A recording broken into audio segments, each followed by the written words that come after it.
Hello everyone, welcome back to Biblical Hebrew 101. We had an overdose of verbs last time, and there are plenty more verb lessons coming up. So we're going to take this lesson to learn all kinds of little words that shape the language. And we're going to start with question words. Why? Lama? Lama lo, why not? These words are even more important because there's no such thing as a question mark in Biblical Hebrew. You really want to be able to recognize the words that tell you a question is coming up. So here are the question words in Biblical Hebrew, the equivalents of who, what, where, when, why, and how. Me, who. Ma, or sometimes me, what. Aye, and apho, where. Matai, when. Madua and lama, why. And ech, how. We'll look at examples of each of them. Let me remind you that the surest way to be able to remember something you learn is by learning it in context, in a biblical verse or phrase that you can remember. That's the best way to keep your knowledge fresh. So whenever you need to recall the meaning of a biblical word, you can see it in living color. First, me. Be careful now. This is a separate word, mem yud. It's not the sound me that you might see attached to the front of another word, like mi Mitzrayim, from Egypt. You see that dagesh in the second mem, and you know right away that this syllable me is the preposition min, from. But me, a separate word spelled with a yud, that is the question, who.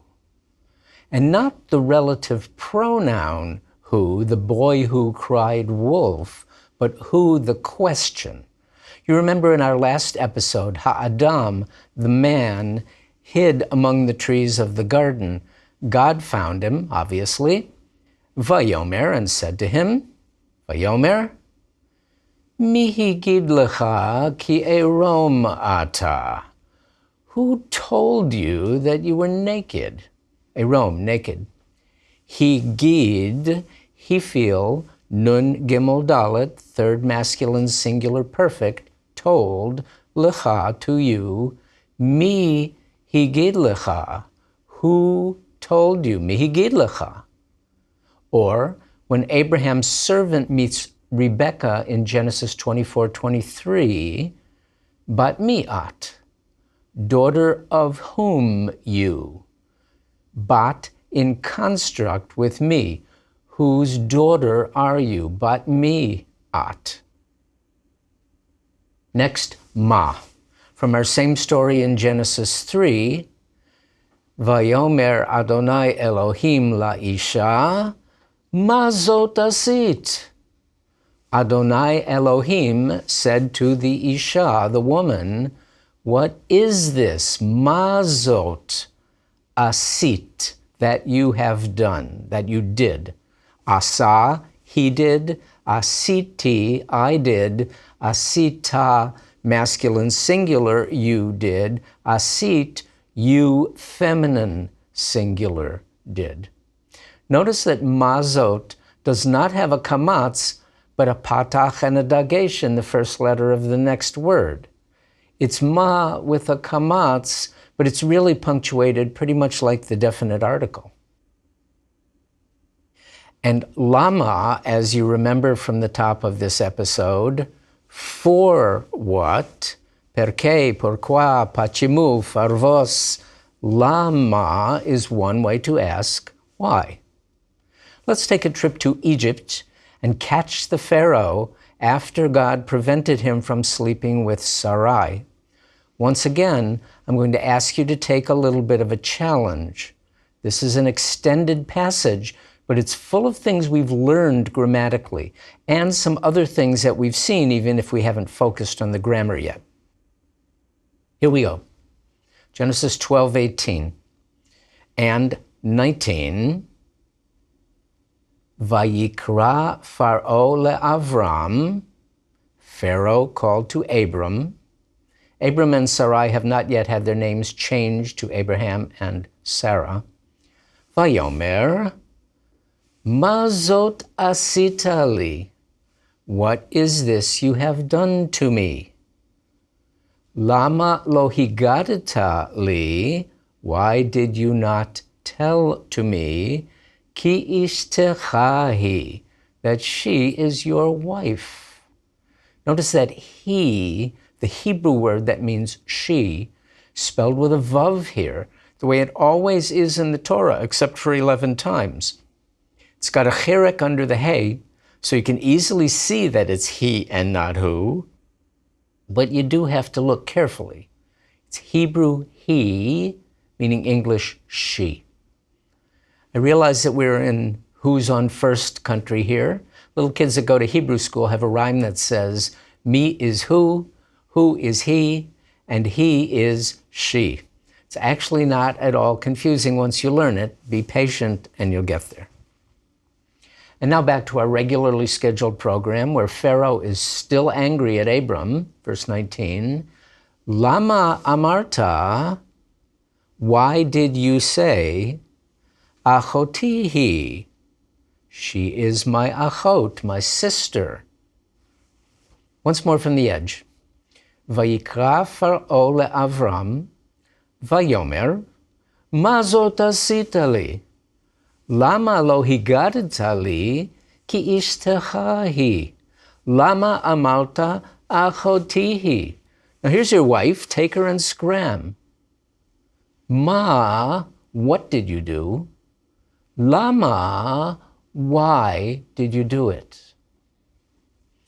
And another slightly less common word for why, madua. Exodus 1:18. Vayikra melech Mitzrayim la miyaldot. Miyaldot are midwives. This is a piel participle related to the word yeled. And perhaps you remember that the king of Egypt had told the midwives when they were attending the Hebrew women, keep the girl babies alive, but kill all the boy babies. They resisted his order and kept the boy babies alive too, giving us a good chance to see some feminine plural forms. Vayikra melech Mitzrayim la meyaldot, the king of Egypt called the midwives. Vayomer lahen, and he said to them, third feminine plural, lahen, madua asiten hadavar hazeh? Why did you do this thing? Madua, why? Asiten, second feminine plural perfect, hadavar hazeh, this thing.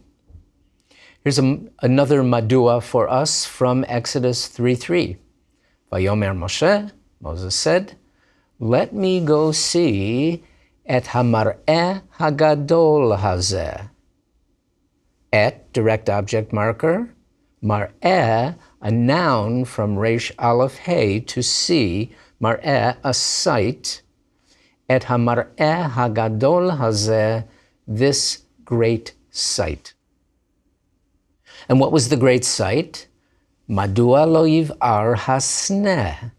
Yiv'ar, imperfect third masculine singular of bet ayin resh, to burn.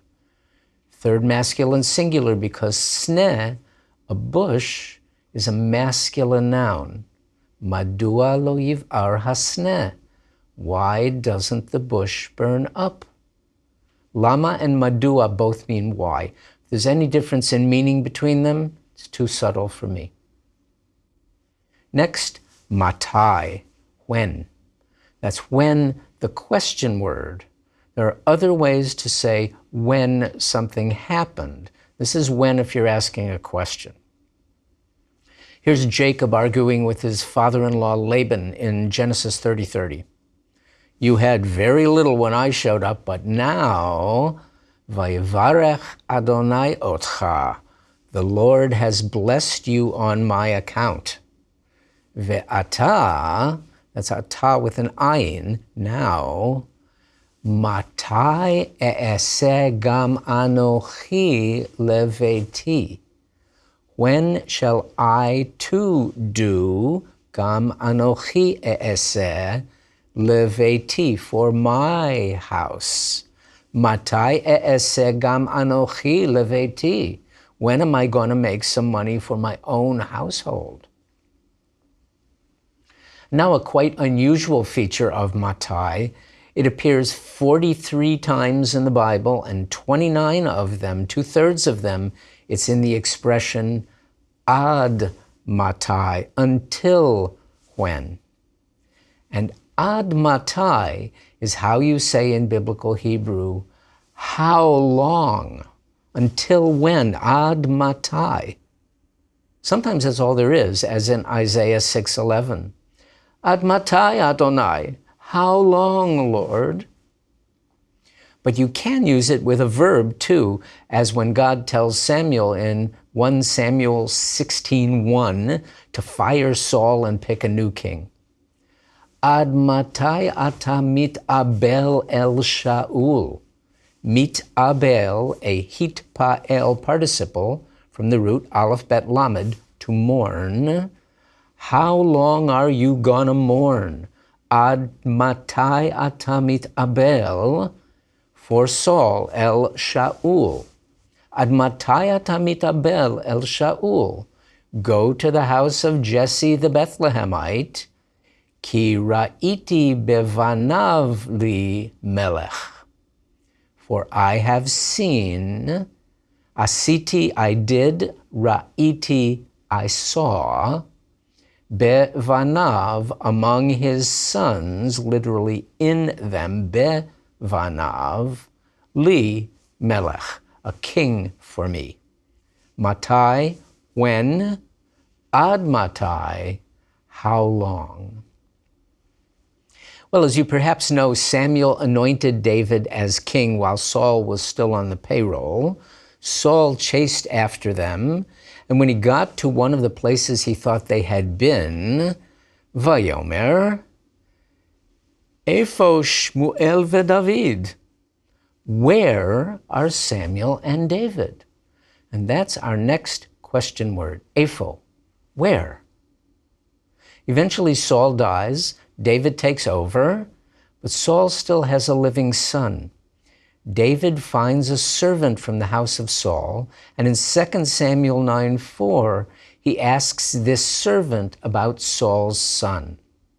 Vayomer lo hamelech, and the king said to him, Eiphohu, where is he? And eipho is still the word for where in modern Hebrew, but ho, the second part of the word eipho, is a word that means here.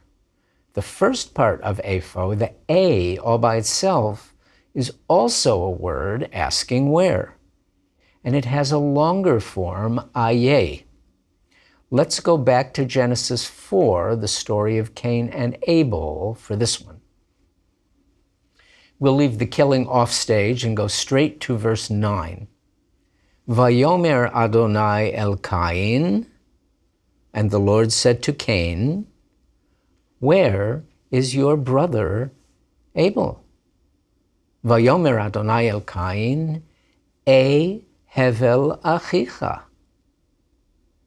And the angels who show up to visit Abraham in Genesis 18, in verse 9, they ask him, Vayomru elav, literally, and they said to him.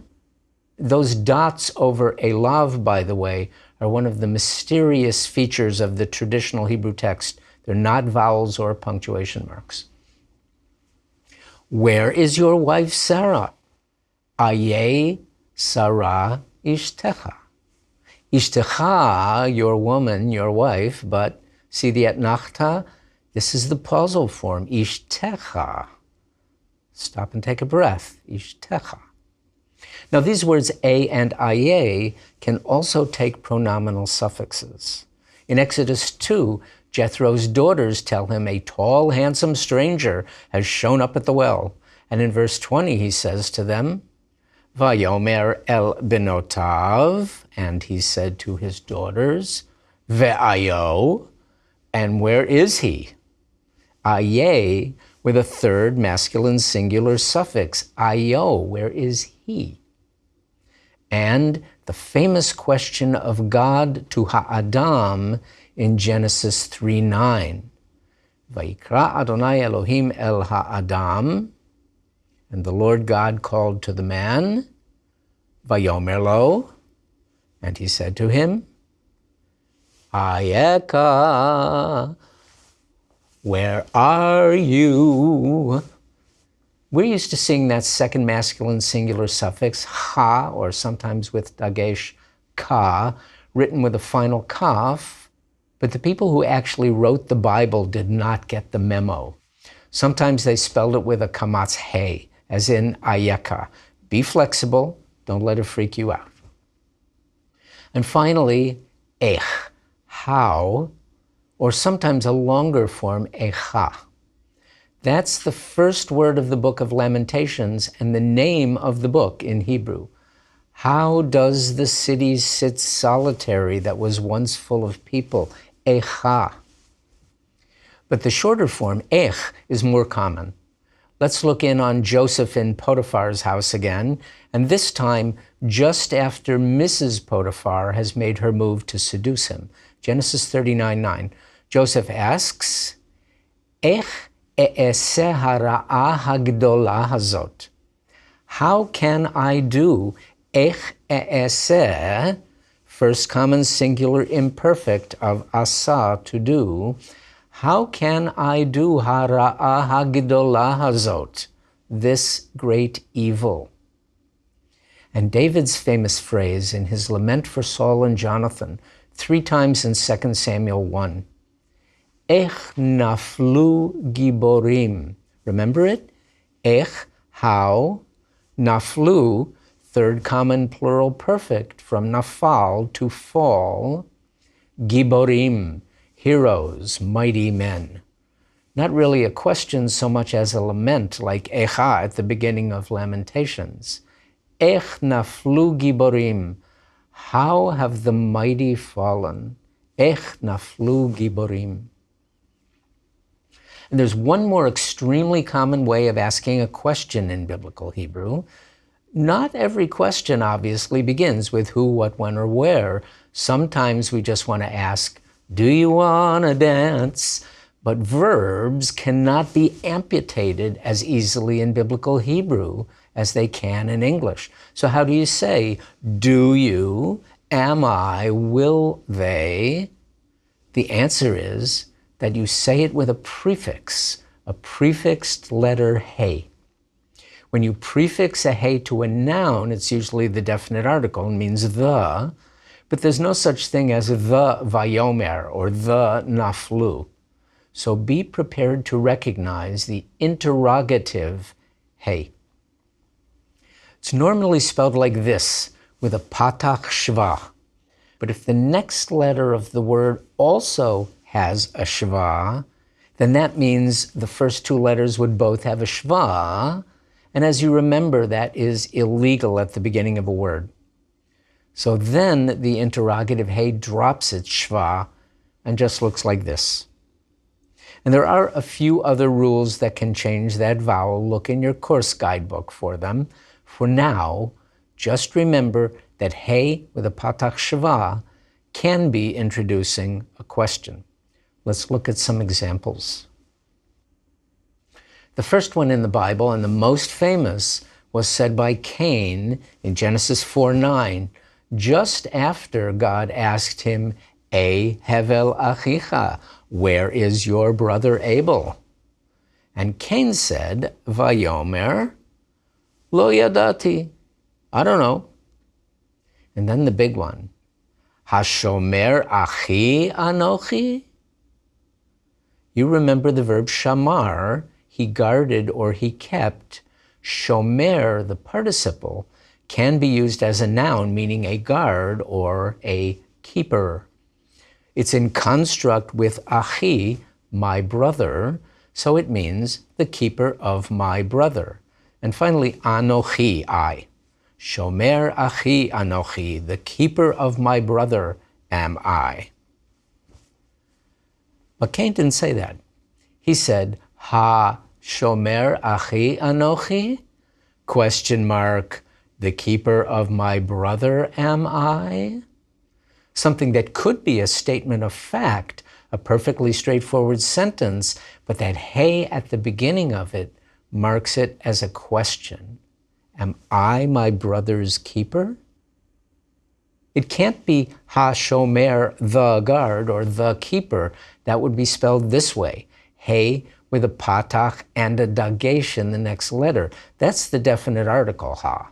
Ha, the question mark, the interrogative hey, is hey with a patach shva.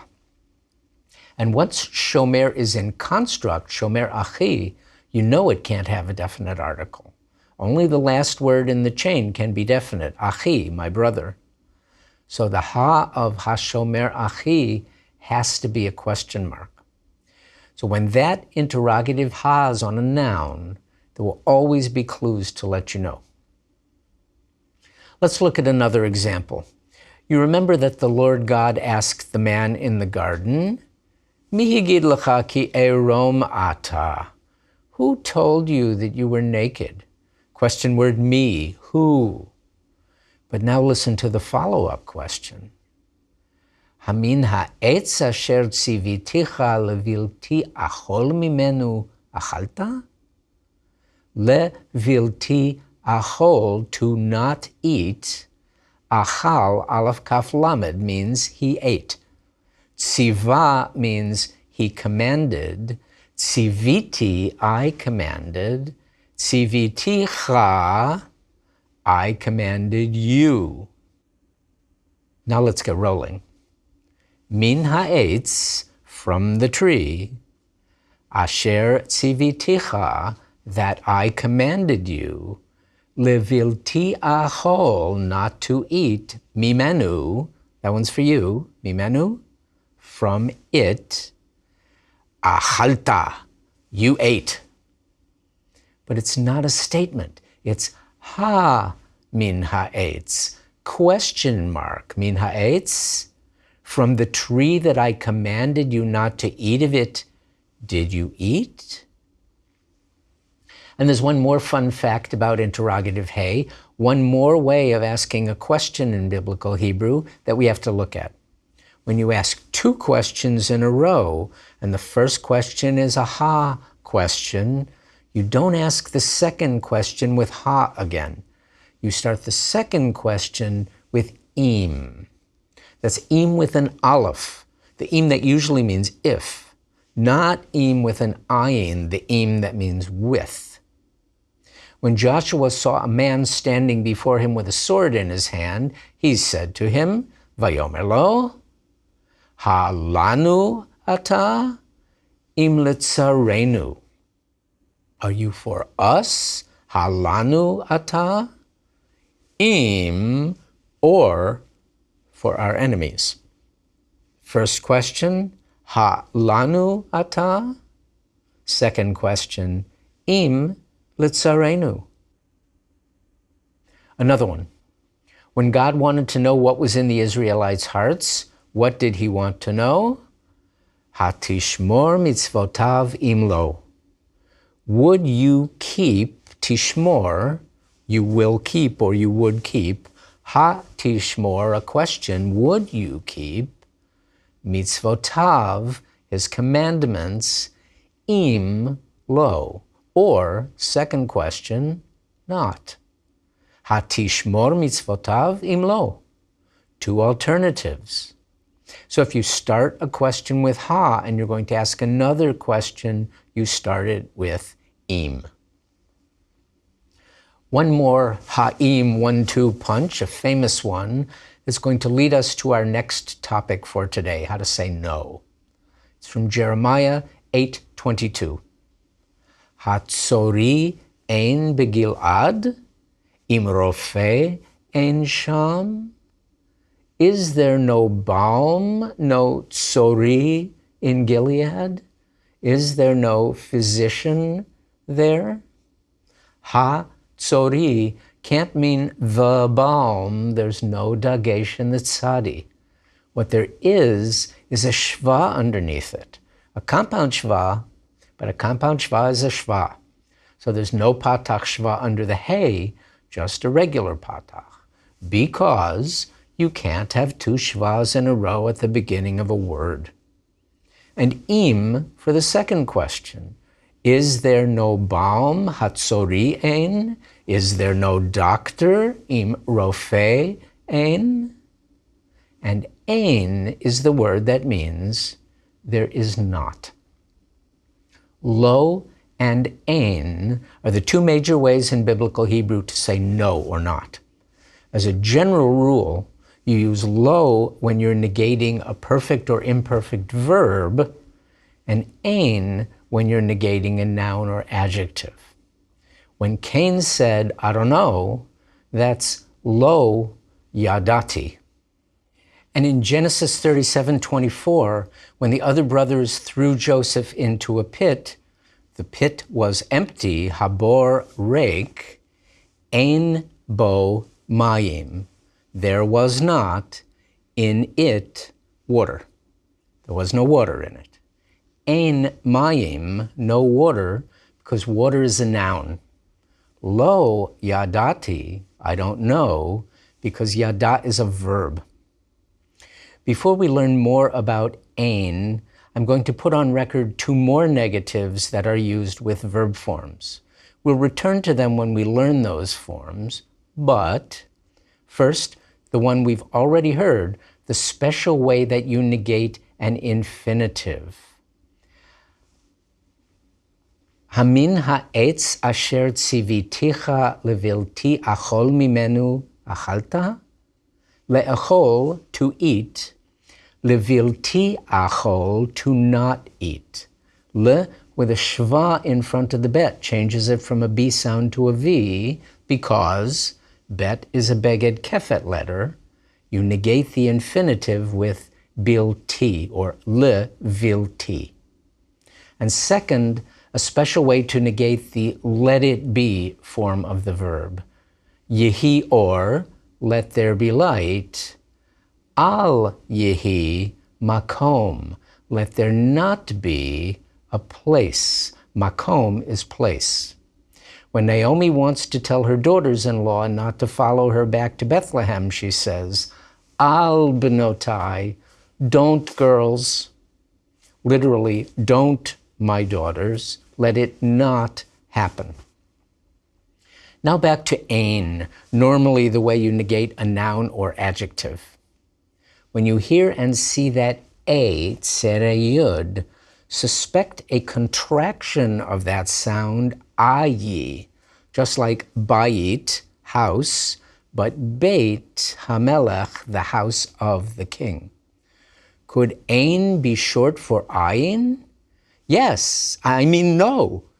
Ein, the word no or not, is the construct form of ayin, a noun that's often used for no, but literally it means nothing.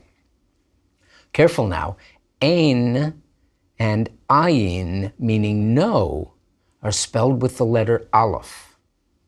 That's different from ein and ayin spelled with the letter ayin, which can mean one of two things. One, your eye, and two, a fountain or a spring of water. Remember Exodus 21:24, ayin tachat ayin, an eye for an eye. That's ayin spelled with an ayin. But our ayin, meaning no or not, is spelled with an aleph. Let's look at some examples. First, Genesis 19:31. One of the X-rated parts of the Bible where Lot's daughters sleep with him because they thought, after the destruction of Sodom and Gomorrah, they thought there was no other man left on earth. Ish ein ba'aretz. A man was not in the earth. Ish ein ba'aretz. There was no man left on earth. Next, Genesis 20:11. Abraham is explaining why he told King Abimelech that Sarah was his sister. I thought there was no fear of God. Ein yirat Elohim bamakom hazeh, in this place. Notice the ending on yirat must be the construct of a noun yir'ah with a kamatze ending from the root yud resh aleph to fear.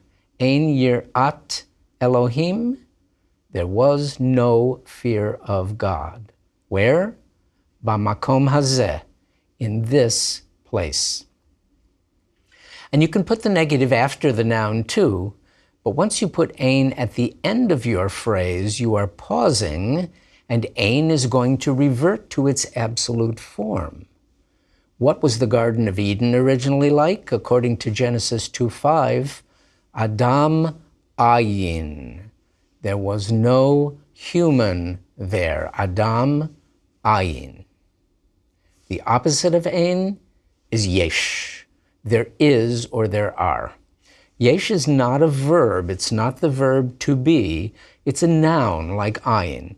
In later Hebrew, philosophical Hebrew, there's a term yesh me'ayin, existence from non-existence, or more prosaically, something from nothing. What the medieval philosophers called creation ex nihilo. In Hebrew, ex nihilo is me'ayin, from nothing. And the opposite of not existing, ayin, is existing, yesh. We said when we talked about nominal sentences that there's no present tense of the verb to be in Hebrew. So you don't always have to say that there is something, but when you want to, you can use this word yesh to emphasize it. When Moses sent scouts to reconnoiter the land in Numbers 13, one of the things he asked them to find out was, Hayesh ba'etz im ayin. Is there wood in it or not? Ha with a patach shva, that question mark at the beginning of the question. Yesh, is there or are there? Ba, see that mapik in the hey, third feminine singular suffix, in it, because eretz is feminine. Eitz, wood or a tree, or here collectively, trees. Im, with an aleph, second part of the question after ha, or ayin, not. Hayesh ba'etz im ayin.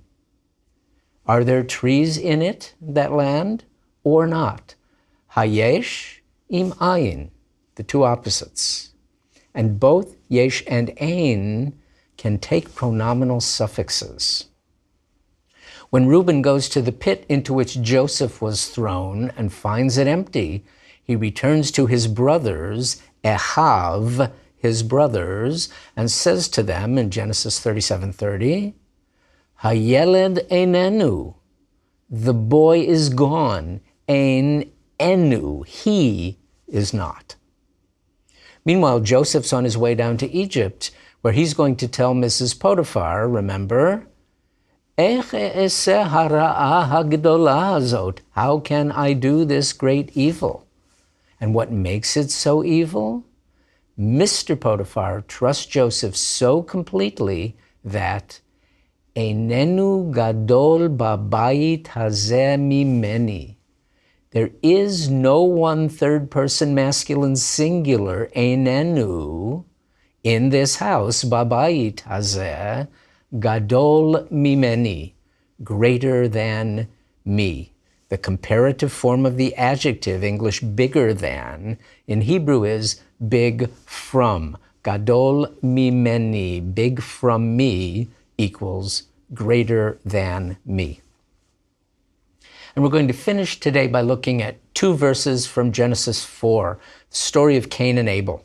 We've seen some of these phrases already. Now here's the whole thing. Vayomer Adonai el Cain, and the Lord said to Cain, E hevel achicha, where A is Abel your brother. Vayomer, and he said, Cain replied, Lo yadati, I don't know. Hashomer achi anochi, am I my brother's keeper? Vayomer, and God said, Me asita, what have you done? Asit you did feminine singular. Asita, you did masculine singular. The sound of your brother's blood, kol dimei achicha, is calling out, tzoakim, elai, to me. Min ha'adamah, from the ground. Tzoakim is our topic next time, a participle. Meanwhile, your challenge in Numbers 22 is, obviously, look for questions. Find 5 questions and identify how they are asked. And there's one example each of yesh and of ein in that chapter. You know what to do. See you next time.